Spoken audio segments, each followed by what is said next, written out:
Onyina jo, ye me atwefo nyina ajo eba UTV so. No si abremu kasebo ene yatena sese de ebremu de semufo asemu de amase yemfa mesomo ene bra so se de bremu. Enwe yatena se de na nyumeko bi eboa yen ebo echidom se de kasebo ebebremu ne kwan so. This sweet chocolate drinks, you hear ni so hye bi sanse beboa pa. Enwumre se wono aduane so a wope YouTube ade test salt ni bi de atum enkyene a oba pa ode ye waduane bekoyi pa. A pain sudia na yinsu papa ne yenom kono bibia ma boafono special mineral water you may what did you so special drinks no tangerine na ba no ya pini se kametom paso ya bindum na nwirigum ma kama na bibia enkoyi emfama o ya twa sinse wa de bram de di mu akote no ebi enie afi owura James Jachi question ne krata wode ekoma appeals court senka nasem no se de omudi ni da bia no anka omuntwa so kakrasa de be obetimi enya mre ede akọ emrase bedwafi asetena no appeal court abosa ensem no atwe na okopie mo emrase bedwamu a dumienu mpa mu pepepe na emrase bedwa no koba se edom a also mdi dwuma na omonso enti no mienu ananka wo se omkwaje o mahome no anso na omkwaje o mahome sanse na edom a wo no ye aduokon mienu na omo enso adrobafo ne asenkafo a omo kaso anyenye no ekira omo akwan no sesi adane mfutura yade a eha omadwenyi okonkra monten so a traffic light a ema akobadie ekoyie duba bi na ye nkwanta so a sina betumi amane na enhihye yakoyie no bebre enye adwuma ntie ama asenkafo edi hu abobo weni nsem bi eka ho pi enanwumre yi yade ba besom wo se no nsiamremu ekase yebo abena bayiye nyano enimidin mene anim ado afi yemura ensemane dan ani ede akọ Ghana mrahye na mrahye bedwa no edom a modi dwuma ewo ho eye nipa makomako ahamienu ene edioson enum 275 nene omukọ dwumadie so omukọ dwumadie so no ebo dumienu epe mu pepepe na mrahye bedwa no no ogina ma manfo wo South Die Honorable Roxin Nelson defamiakpo de kyerese enipa ho no eye duokon mienu omonso enti dwumadi omu edi no eye second deputy speaker Honorable Andrew Amwako asiama enhwe na omunya dwumadi no entwentwen so kakra isanse nipa aduokon mienu no enya ade a enhyehyemu mrahye bedwam no eye ade a omu eso sabre no na dwumadi ekoso efa Wildlife Resource Management Bill 2022 no no muguso mu ebobo hu na ekoba ne sa nti ekoba ne sa no bibie no also mu yese omotwentwen so na omotwen ansa na nsen wobeka ya na edom kase no kase edom kuma no ema mrahye bedwam nanso ne de mrahye bedwam no dom kuma no ene kase enipa ho no so a na yese dom kase no so ama enti omotwentwen nyoma so na kiri omo aka ho asem na minority chief whip eka ho asem Honorable eye Kwame Govins Agboja eka ensem efa ho de tie de kosi wo mrahye bedwam gi se entweye sanse se dom na ma amadwumadi omudi wo mrahye bedwam no enya de a etumi ekoyie. There's a second quorum provision found in Article 104(1). This provision applies specifically and exclusively to voting to determine a matter in Parliament. Mr. Speaker, Article 104(2) provides as follows. Mr. Speaker, except as otherwise provided in this Constitution, matters in Parliament shall be determined by the votes of the majority of members present and voting, and with at least half of all the members of Parliament present. That's emphasis. Mr. Speaker, the emphasis that I'm laying this morning is that the commencement quorum, which is a quorum of 91 members, Mr. Speaker, is not attained this morning. So we are incapable of even proceeding to correcting the votes and proceedings of yesterday. We can't even pray. We cannot even wink at our brothers in this chamber this morning. Mr. Speaker, this is a matter that the Supreme Court have had cause to make pronouncements on. It is binding on the House. We cannot, as a House of Record, ignore this and proceed with business this morning when we are woefully incapable of making the minimum quorum of 91. We are not even 40 members. Mr. Speaker, we may have to bring this matter to your attention this morning. The House is utterly not capable of conducting any business. The Constitution in Article 102 is clear. that you cannot commence the sitting of Parliament unless you have 1/3. 1/3 of 275 is 91.6. And since we don't have 0.6 of a human being, it is 92. So therefore, until you have 92 members of Parliament, you cannot even pray. So in fact, the prayers we held today must be deleted. It is unconstitutional. You can't adopt the votes and proceedings. So clearly, our position is simple. The MPP should not expect the NDC to do government business for them, whilst they sit in the comfort of their homes, draw on salaries, and then go to constituencies, use government vehicles and government fuel and campaign. We won't do that. So we urge them that in as much as they are persecuting our members, they should withdraw from the field and come and do business here. Since they have escalated the persecution of our colleague Honorable Kwesi, they should not expect cooperation from us. That is simple. But I see the tactics our colleagues are adopting. They come to the chamber today, I saw many of them, and then they withdrew. If this is how they are going to serve Mother Ghana, the good people of this country will decide. Mark it anywhere. Tomorrow, pick the vote and proceedings, and you will see the number on their side that has signed in. But because they have planned with mischief that they'll raise quorum and come under 48 just to disrupt business. But they should realize that the Parliament of Ghana doesn't prosecute only government business. There are private businesses that are prosecuted. And when you sue them, they turn it to favor them. You know, they have come under 48 and yet their member, they never enforce it. Their member came to raise a matter of urgent public importance under 72. So you see that they are picking and choosing. On the matter of Dr. Bawumia, that is their own problem. I know they hold him in fear. That is their decision, but we'll leave it for another day. But we accept the challenge. But for me, we are very disappointed. We are extremely disappointed. They came in their numbers, and then when we had to prosecute the business of the House, they withdrew from the chamber. That is most unfortunate. And that is not how representatives of the people are supposed to behave. Onimunyamfo James Jachi Kwesin awaye Asin North Mrashe Bedwani ne krata wotro edekoma appeals court sen common high court enka sasa de beya nasem na debi omutena so edie no enka omo entwentwen so kakra sa de beya obetimi enya adaje akom Mrashe Bedwafie asetena no ensem ya wode kwoto appeals court enim no omabo ensem no egu. We have filed for an interpretation. That's an interpretative issue at the Supreme Court on Article 19 of the Constitution, which has to do with fair trial. And you know, all this brouhaha is about whether the accused person would have fair trial. And so we want the Supreme Court to interpret Article 19. What does fair trial mean? Does it mean the accused person must be coming to court every day? Is that what fair trial means? And who in this country, which accused person in this country has been going to court every day? Indeed, I am informed that former the fifth country convener has pleaded with his court to be trying him every day, and the court said no. So between the person who is going to stage a coup, allegedly, the person who's alleged to wanting to stage a coup, and the person who signed a statutory declaration, who is so dangerous to the country that his trial must be done every day. You notice that today the Attorney General could not help, but had to supplant himself to give evidence. And the evidence of the Attorney General, which is not allowed in court, and that of the witness were in sharp contrast. Indeed, you remember yesterday there was this issue of attached documents.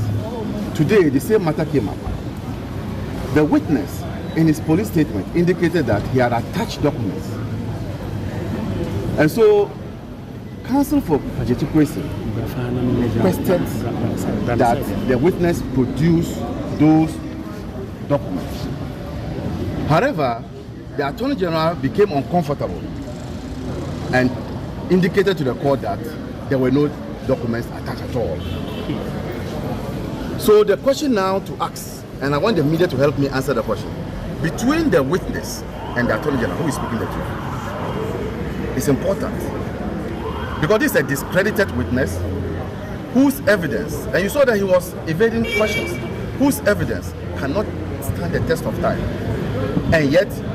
you want to put an innocent man behind bars based on this discredited evidence? God is watching. Yet also, Yadaho, our Mrashebedremu and Semu na minority chief whip at the Simbi Ababetu, Ja HS, and you may be a cost memoir, no Jidise Sansam no, Dika, never say a year minority side no, a year dom Kumana or Mrashebedrum, the Kanwas, and in say, yet to aba afi 2020, yet to abano every year no, na oko aseno fa Uraja Chikwesin and Udim Quinim. Including a chino, a buying at the Quedu Ebono, Emma Echo, Asim Libya, Emma Yinifi Akunyaso. Nanso wabakwa semuno Uraja Chikwesin pe na emfie na emuno yato aba mienu amano no watumi adi nkunim esanse edu baabi na emra ema ho kwan no kire se de sabre omo minority for omo ntiaso omo kan wasem ne se nipa baako owo asemdibia na asem no kire se da bia obedi no aye won sem ahodo a ke wo se court no hwe no mo ka no nipa baako pe esanse ompese owura no ombo ne tiri su ntino omo akasa asem no na de oche ne se owura Godfrey Dame edi nsemi ekogina court kokan obra na omode akọ appeals court chese sanhyehyɛ ne de nka ban na ni kakra sanse enipa wo asen no no enye se omunim na hyebedwani akwakoto aba mo mmra kwan so se omra hyebedwani ni also komra hyebedwam no koye adwuma na mpo se wasem di a nka na ntutom kakra na de bia onkogina court nkodi asem kwan ben no befa so na watumi akogina mu ade ama ne manfo ewo mmra hyebedwam we enadom kuma no eye chief whip no eka se nsem na ekoso no de atwetwe aso kakra enti asendi bia no hwe no nka ho asem nye saa enipa amra kwan so yato abama no ema na adwuma no entumi enkoyi we eye honorable Kwame Govins Agboza ono ena de nsem we atudwo no ye minority chief whip ena de nsem we eba amontin so ansentrofo ye de bi emamo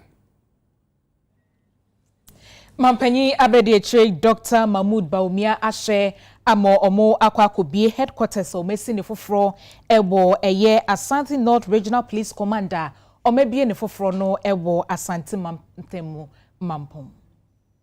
Aban AC Police Atnaye Regional Police Command bako enso ewo magane mu na kokopemu Asante Mampemu wontia yeye Asante North Command mpinifo wi a wagina so apa ahontoma na Atnaye anase divisions bako enan na ewo mu bie eye Mampon efiduase ofenso na tepa divisional command na nyina aka bomu a omo Mampon yi wa bra wo pa ahontoma ne nipa dodo na de wonu nyam kokopie mu wase bia Director General Administration Commissioner of Police COP Christian Tete Yohunu Okobia, Director General, Criminal Investigation Department, CID, DCOP, Faustina Jewa Kudria Ando Kofie, Ononso Okobie, na titina nia Police Council down on the Ghana Mampenya Bedi Chiri, Ononso Kopie Mubina, na Kasa Yamuna na Wuchiri Muse, Ghana Yandodo Kwani Munte, who be Hiasa Bambo Fonso Dodo Timu Kwanimu, na Ghana Bambo Safatano, Yense Tumiaka. The peace of a nation depends on its security. The development of a community depends on security. And that is why we attach so much importance to the security of our nation and our communities. Once there is no peace, there will be no development. And if you have a situation in any nation or in any community where there is no law and order, then there will be no peace and security. But this also demonstrates the importance of the role of the private sector in supporting government to deliver on the infrastructure needs of various institutions. Government cannot do it all, and therefore we always appreciate it when you have the private sector, the corporate world coming in to help us. And this, we want to encourage the private sector, the corporate sector to follow in the footsteps of Ejawiase and help in various communities that need assistance.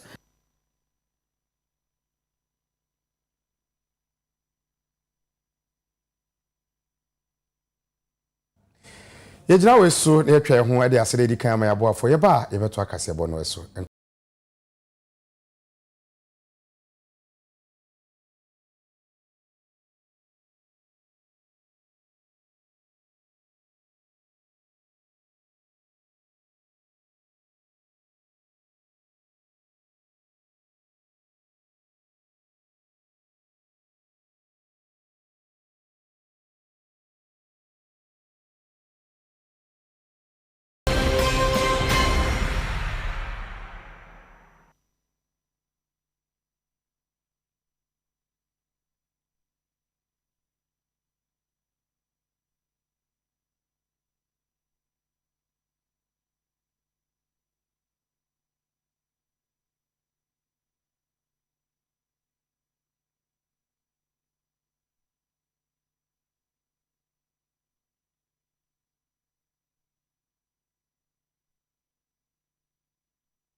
Ebusiafo ye mama kwa babiem eba UTV kase yeboso yeto ansem no so. Yeto aso akupiemu ewo Kaneshi Circuit Court nene omukwa asetena worship ama amwako kwache etena ase na ebeka ya na sentem ensembi esi afi 2021 mu ewo bono mantemu ni nyina ne se abranti bi esusu se wakodi ewu anidin ede Richard Apia ekogina maame nanim ewo asendi bia neno ena judge na ekire se asam no ebro ne court no so enti nyame ya adoma August bosum no ne da toso edunsia no asem no omomfanko high court no monkoto aso ewo na no achi no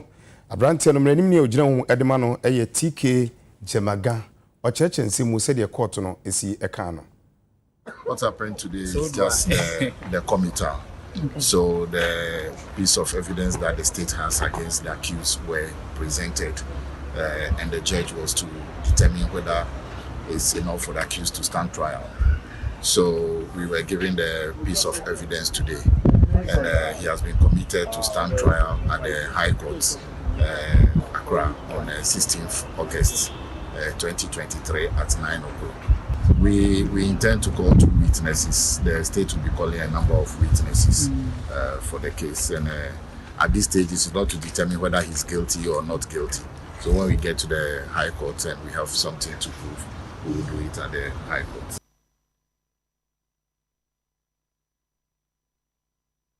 Omo sesa na de asese eye scraps bi ewo asante mantemu e de aba betudwa se senia posifo etata wo mo no eyade omani enye ho ntimpanyimfo mrai na omomeka bi ema wo mo. Wadi nanu asi ho aye enkyerkyere ede ama yenuanom a wonom etonton lomi ne condemn bi saa nanu dwumadie Star Ghana Foundation wonom ene Kumasi Metropolitan Assembly KMA ene kabo mu kese won betimi ama wonom teteye na etimi aboa ama awura a ye no ebetimi apagya mu na abefo kwanso yetimi ede asesa nanu ena eka ho bie ya enenti akwanya ba ye no akwatia Line Scrap Dealers Association one metonto alumino ene condemn opai alumi yazo farafara yazo ode eto abanyanim se omo wo haw kakra e wo wadwuma yemu e na aposifo taatata wo mo dodo ene ntem wonom ene nkadwuma no nti osra ban se wo mo ne aposifo enkasa ema wo mo sa na nu enkyerechire yi wonom ene Star Ghana's Foundation Action for Voice and Inclusive Development of it project ene kabo mu eyo ye sede be ye ne wo mo nyina so wo mo ne ebepie it say scrap dealers for nipa bebere omumbuye ohun se scrap dealer na ma o si we akoronfo yesu okopede oni ne busuafo be de ombadi ntina ohun se wode na mo no ye ni nipa no baka ya same no bia ohun se scrap dealer yesi ye problem sisi akase na de ne me police for obako obifie ebia fie wura no ni wo na nkola wo fie omo asisa omo busuafo ne ma ton ma no ekiro mo ko ombachi wo mo se scrap dealer no ya koronfo onjun se obi na ton ne ma no ma no asam no kodru police station do ton ne ma no ma no omo ye investigation ko ho obetima ko ton ne ma like takwa udi ba fir takwa abaha obi an sopo unyamba duru asante regional na police fo yede amo sopo se scraps on receipt way un se scrap duma so receipt bia ne wo so or the receipt no way we won say oh fasi brana ko so your problem ni say police won abant me kaboy police won side no mun say yesu djuma na ye no ebo aban no etadi pressure e di ma aban say ejuma ni ho aban ma ejuma because Ghana ha ejuma ni ho but uko create ejuma ma ho a ase mpanimfo adwene ni so nti me kakra na me be kan say yes scraps ejuma no ye say ye di bua Ghana eno no mo de ye nchance de ye errors edi ye normal p enti ebesre police for no say ya omo hu say ye human being like omo facilitator at the Master Ghana Foundation project ayo Ora Bernard Techi or in some way to ja adwuma de na omo de fa so bebre wo so iron rocks ene no ma bebre ho a ye de omo scraps na de ye na ye yisa fa so na e wo so no so ene adwuma de manipa to nchan a esan so de o how bebre ebi ne say ebi ho na o ma shike cables no na fe ngusie air pollution e bi affect climate no any climate change bi on so mo say atoto enwura na o mo pɛ no plastics no na mo atoto agu gatam nti we ne hu say so mo nya nimude e wadwuma na o mo ye ne ho nti na o mo behia say e be ye training amo o mo eti de ne yes ne say e be hu say institutions be e na be boa amo o mo adwumade na o mo die no ayeye o mo ka o mo ha bebre e kwan be na be fa so a e be sme a solve problem na e dey e de ama o mo. Yeto ansam no so akọ Asante Mantemu na sede mpani kasa konwa to a adehye ene pre no odan woni eche Aswase constituency asabre MPP amanyuko na ne se bebia enye omo nipa ene omra hye bedwam no ekuma no wa oso ohwehwe na ekoyima wo no kofa krata no na yi nsema no se tumi wuma obetumi akwakotu eye franka wo ho ede ama amanyuko no na yekọ maslok adwuma no mu a Beni ba kwa ogina ano ewo Ashanti region mekire Asante Mantemu no eye Hajia Zinab Salu abe wakwa akofa krata se Asawase akonwa no onyaya obeji ediama MPP amanyuku no ni age amana broso me aminim se me context Asawase city but enye na me ya madwen se me picking nomination form no me ya madwen se nya me ede kwache ya tazi me ko picking me nomination form but me wonwa me ni je se all microphone more high a microphone more free the polling station you have 15 electoral area e waswase e bi nipa ba ko e bi nipa mienu e na maka ho abom akopeke forms na mame meni age so meni kakra me ka tro mo se me ba me nyam pepe mu de me hu e waswase se ye camp ne won e doso ene na me de bia no obi fosu a na ye twena ba fom me ya mame me obatan sanyankopon e ma me kwan a me be kaya nyina bom tu mini hia pa as a party MPP e say be break 8 ya ntime break 8 e mra Asawase nka ho na insha Allah me de mojide kese se ne win no e betumi a win NDC ban pa mu ne na doso ye be ka bom ne de akojutu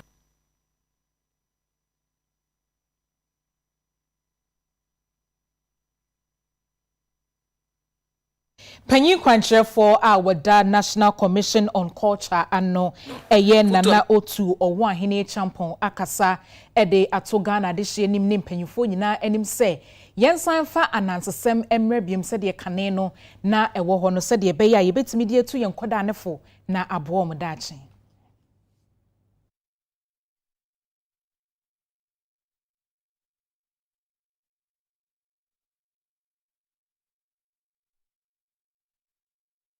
Ebusuafo ye begina we so ni ahome kase ebo no so abasisia mesrewa ene yentina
Zafo makwaba yeto akasebo no so na UTV etusi monten so ekohwe enkane asisi miamia traffic light eboa ema akobedie ku sense du bia a na ho ye nkwanta so gisi obi twen na obi twem anse na obi akọ na UTV edan nani che baby ti se Achimota O station Abofu junction airport traffic light sanso na Bayard ene mia ahodo no traffic light ne bi wo ho a kala ba kuna na esi so se kokọ no nkwa na aso sa enum ebi won so kra de traffic light na dum kra enya adwuma. Traffic light ahodo na sisi kwa ho a esi ho no mokwa enya de ye adwuma ne sai so nti UTV kasebo ye fa yen camera to yen kwon tisi monten so ko baby etisa Achimota Old station na Abofu junction na airport traffic light Bayard ene bia keka ko hunu se aso won traffic light ne eye adwuma na ne yekoyi ne hunu se traffic light wo no nyina no enya de ye adwuma na adihye bi a won dada adwuma di ye de won fa kwantempo ahodo mabbo su so no ye ne bi kasai Abofu junction traffic light na say be 3 years kwa ni ya twen se o mba be ya man o mu mba ts raw mine no be man ma cars na nya accident one be brave ts raw mine no be man e kwa mu twa no so na so ya na edin so cars na police one be stop a o mu ntimi ntwem Achimota new station call new station cars be brave fa e bi quarter man na kekan branches no do so ba traffic light ni nya adwuma e buru be 2 years ni ama ye adwuma ya bro apa sometimes cat me boni power you be police for no so omba police for no so you call report mo say o ma frɛ o ma like o ma catch la ban sa government in film ba menya akwanya we a mesre o man pan ni won mo nsam obi so o be share traffic light we man na traffic light we I check too much last time plan and check like be 3 months ago open for be o twem akwa Achimota hospital ne wan no say car na bon second traffic light ni adwuma na nke mbo no traffic light ni de be 2 years kra na ebo and so that enemre bia so na ekoso accident e wa ha because we say any lane ubo wan cars no agika omuti abubom the light ni de high pa yesterday ban so onye bibi pa light no the light ni ekoso accident obi hwire na adofo ebi hwire papa obi hwire ni nua because of traffic light na anya humanity yes ban so onye hu bibi mai me no I'm into transport business na traffic light we no enye no kwa na say ukọ krom bebi a traffic light no ewo bia no bebre asay yama nkofo ati police for mo yama mo ati say but up to now no traffic light we amukan ho asem no enye ne na asay o asay da na or how ye fam wo ha no especially enyumre traffic wow obia pese on contem or coffee intem into obedru junction say police for ambaha obehu say cars ni nyina abechoki one police we pese on contem we pese na aha nyina na no police man agina ho ema we enti your how sometimes yetia na what na sere si enyam ba ko enye mienu bebre sa enti your how bebre yesi machine bi na control sa light police for mo betena ha ana o mbegina traffic light na say direct traffic no ha dwen pa de o mo kan say aya na machines no amanfo timi bewia Ghana ha nema bebre o ho a empanifo no ye mpe na ya hwe say ye wia nema no na ma traffic ayinu eba traffic ni dumma ekoso sa we na ana ye mpe ho ade a de betimi de sia no Nansen said the amount for Eddie posters etata edan ho bridge ase post ho the titru ewo enkrimantim hanum se no ababedane ohaw kese pa na no na UTV kase tisi monten so ene adehye bi etwetwe nkomo ebiso omo se sa suban no omo hu ne se baby omo biatetale no ebu wona aye dada ti sa flag ye omo se aye dada enti aye dada sa na yeso omo eyi firi ho na mo hwe baby potia omo di posters ni ade ni nyina betetare chese sa ba to aba se na se krom no anya fine sa owo bi ba ohu empuntu ewo oman yi mu enti mi mesusu se posters ni ade tetale dan ho rough no mi fu se enye esa munya committee a omehwe sa nema ni nyina because ema oman no eni manyam ne ba form was never be an SO the post attire. International committee on measures and many. The say like a macro type stick and baby bono. So Munya baby like Mamana Abuba Befa by as a cast no power doing boss one won't say post and ball. Intimate. I prefer not getting from Tomuni to some to share. I want to know why free banner on the community. Go just to say, as soon as banana ball, school for me banner. I had time. I told my me for be you united if you on the way need. To be for a bit, maybe I find a Caprana, a preference to say, Yaduma. To be for between Assembly, I almost say, even for me to take more, because no one says Mobian fat, posted young from my area, a ban who beam. By any kind of event or what. Be a walk on a be on pen for one and case or Shamay, but one more share. One day, Bassa, TSS, or more in Inco.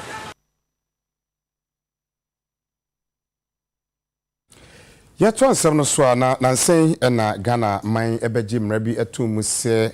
we, a dubia, and now one pine, say, between me a dear, sans and Ruby Brewa, whom being here, say, or more Eddie a year, and tea a binding share abba, say, Ubenya to me crata, and a word ye dear. I know. Omankasa e de behwe ho nhihye na watumi akure bia keke na obedua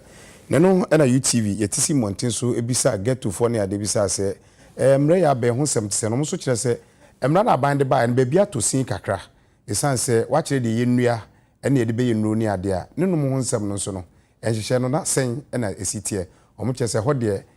aban no ana se parliament anya de na o se ho so mo ye nhihye bi wo ho ekirikiri mu se de esitie na obi ankwankofom mra no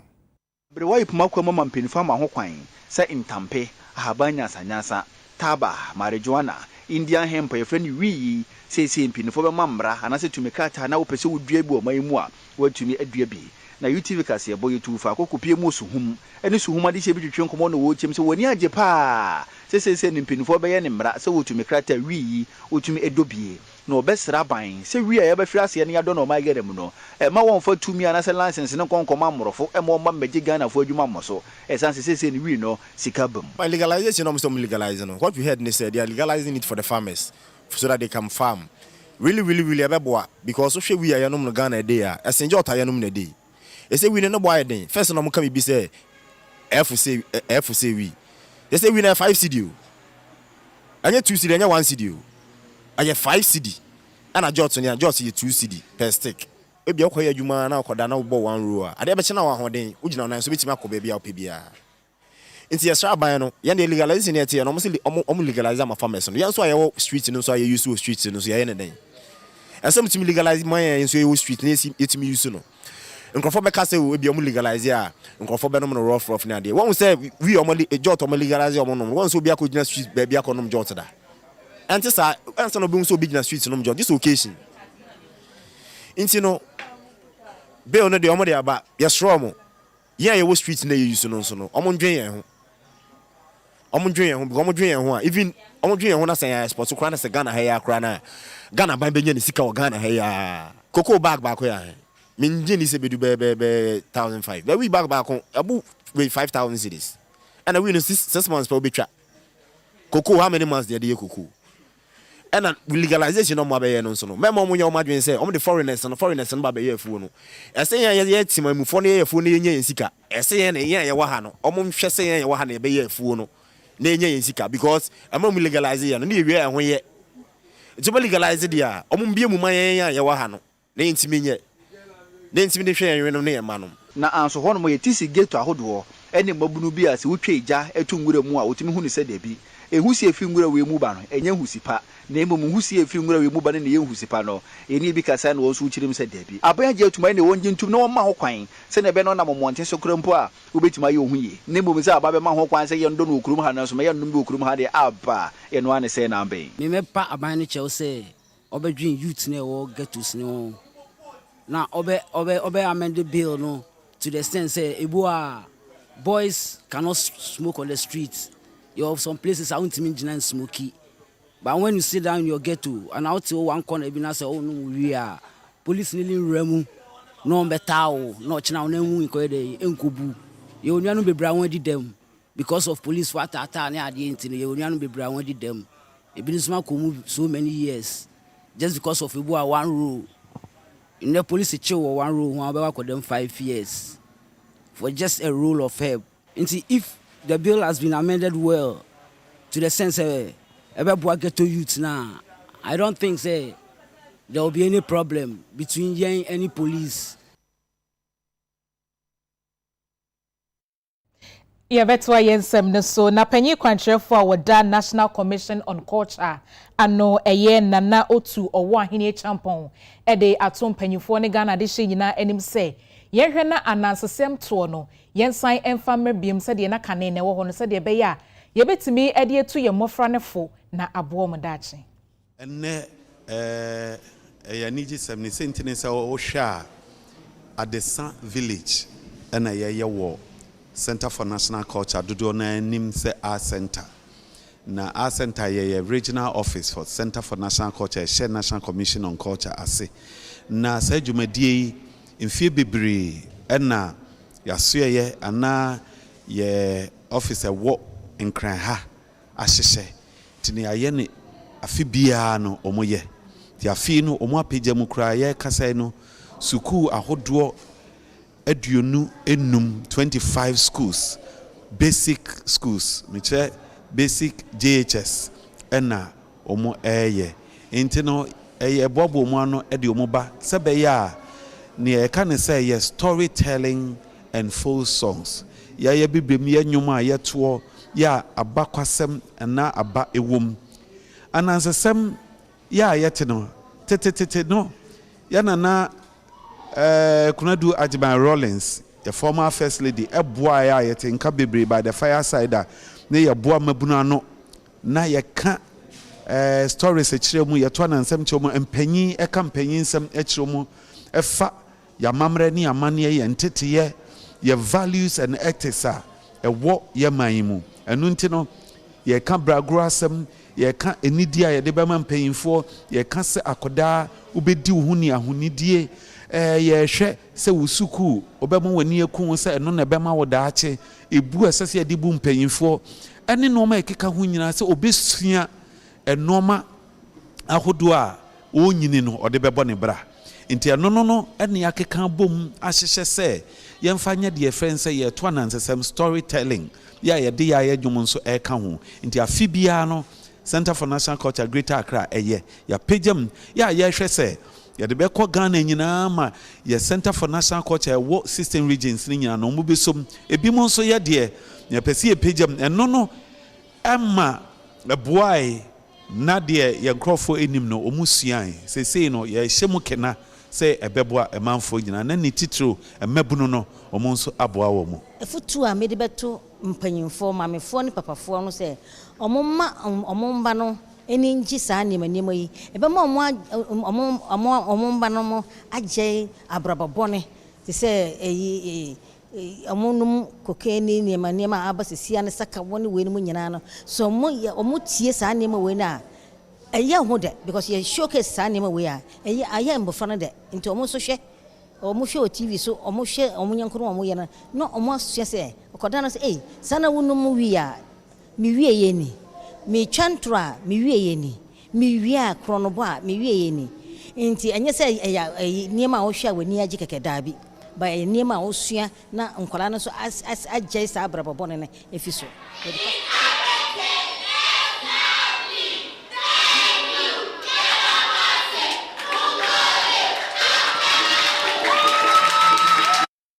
Mrashebedwani ojinama amanfo wo empire so ewe pie mantem honorable Dennis Opoku ansa edensem bi ato abanyanim kyese omo a omde enkwala eye be sibra edo muchi ebobra bone obi okwa na wofo nim na obi awia no ede ne kono e wo se aban ema enhyehyɛ wo ho ne asotwe wo ho no emu eye din ebio asoye hwɛ saa enwuma no so no so ne sikasɛm no e wo so afo hwɛ oman sikasɛm so afibia no Sidi no opepe oha 100 million Ghana cedis ene yede ma na afi emae onhwe sesa sika ne beko no mo mudi saa ne bondofo sem no ebitu om so sa na nkwala o masi so mo bo mo bra nipa bi amfa o manfa ba bi a enye. The difference is that say opiki a farmer na yefan say me ko fom yefan say 3 pm na sa 3 pm no me ba ku school fi chara pa ko si ewia no upon us or beboa ne papa wo fumwa. That we can accept.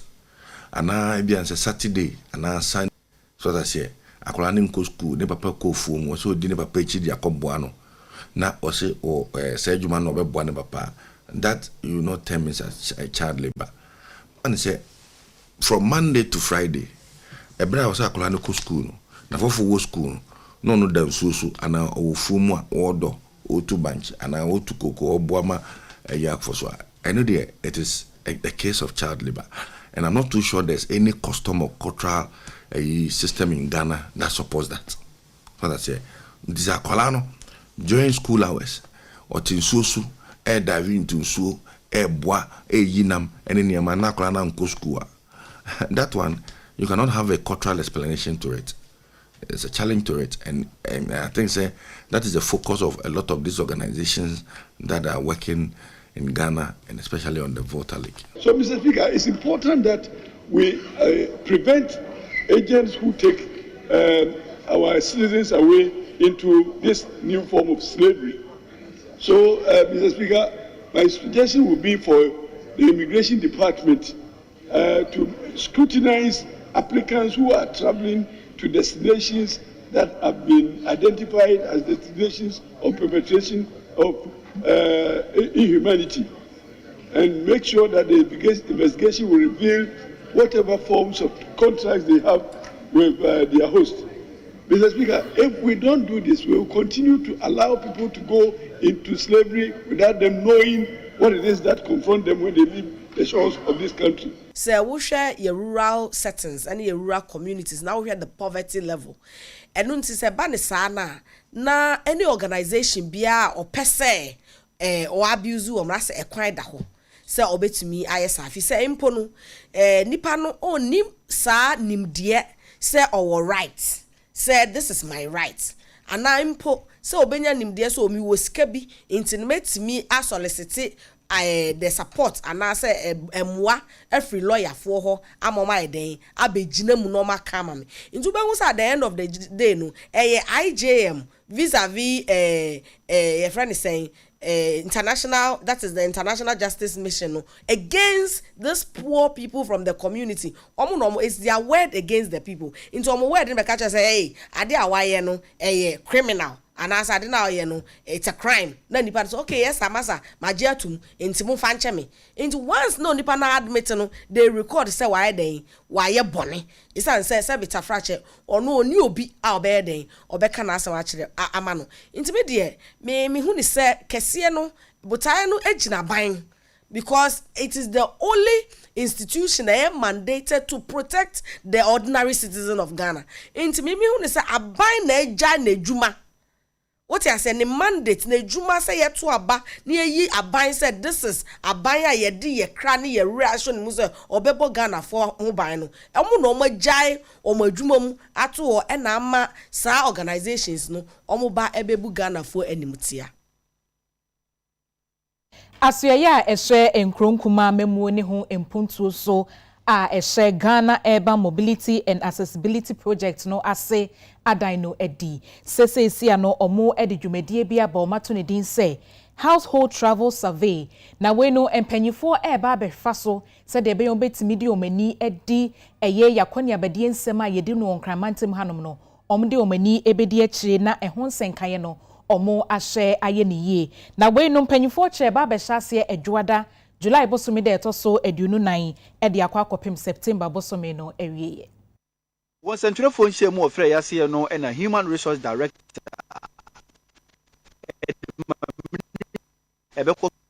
So no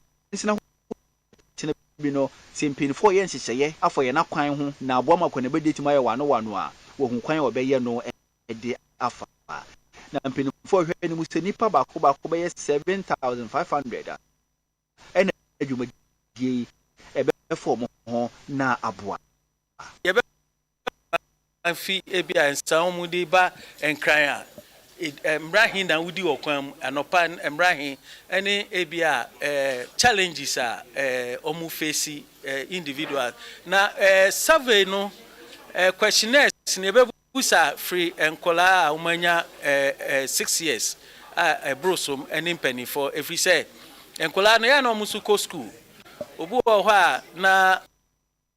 oti kaswa anso no ba school wo your friend is saying Accra Academy or a day student no oba edem how na ya na etu no ti weni na ye pese ye na ye pese ye wenu mu nyina no ye wi a na ye de ya formal policy na ya hwese ne ye be ya ye be improve on our transportation system and I say na be so a ebia uba enkran a say na be ya unsa be ka trotro ana say bus ufri ebia ufri tema uba enkran a say na ebia obefa trotro ana say obefa bus ana say obefa train ye wie say surveyor eno na ebe kire empanifo de ebe na dachi eno kire no Uru Alex Johnson or a technical committee member at Magama project on Usukasebi. Say a sample survey. What targeting a number of households 7,500. As I say, we need 7,500. Your method, your name so. Ebia yabeba wu fina ubi ni ho, but say ubi samba. Na say we say ubi ni ho. Na say yako. If you from so na yedi eno ato aso nti no ebra yedi be wie no eno no eho no aha say we are flexible kaka na make sure say we nya data na nkasa aha ena brema ho kwan makase boy de bae no edini nyina besi edam ase se mo kae ho na yedi nsemi nyina edi ebrem we yedi nsemi bae medin edi enim ado meni abana bayiye nyano na ene no se west closet ena wo share me atade se wa ewo odoko traffic light no oben technodyne no ho pe mesre wa friend wo 0243 508 635 0243 508 635.